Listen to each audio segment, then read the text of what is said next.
Hi, ഇന്ന് scribbling വീഡിയോയിൽ wave എന്നുള്ള ഒരു പാറ്റേൺ ഉണ്ട്. വേവ് ഒരു കേർലി ലെവലിലുള്ളൊരു പാറ്റേൺ ആണ്. ഞാൻ കാണിച്ചു തരാം. ഒന്ന് ഈ കഴിഞ്ഞ ക്ലാസ്സുകളിലൊക്കെ നമ്മൾ പറഞ്ഞിട്ടുള്ള സ്ക്രിബ്ലിംഗ് നിങ്ങൾ പ്രാക്ടീസ് ചെയ്യണ്ടോ എന്നുള്ളത് എനിക്കറിയില്ല.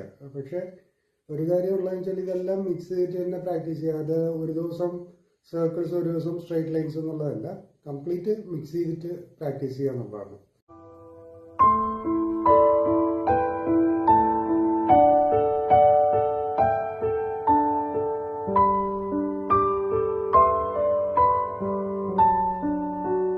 ഇതാണ് വേവ്. ബാക്കി ഇതിന് കഴിഞ്ഞിട്ടുള്ള സർക്കിൾസ്, ലൈൻസ്, സ്ട്രൈറ്റ് ലൈൻസ്, ഒപ്പം ഈ പറഞ്ഞ വേവും സിക്സാഗും എല്ലാം കൂടെ മിക്സ് ചെയ്തിട്ട് പ്രാക്ടീസ് ചെയ്യാം. നമുക്ക് അടുത്ത വീഡിയോയിൽ ഈ പറഞ്ഞ സ്ക്രിബ്ലിംഗ് പാറ്റേൺ യൂസ് ചെയ്തിട്ട് എങ്ങനെ ക്യാരക്ടേഴ്സ് വരയ്ക്കാം എന്നുള്ളത്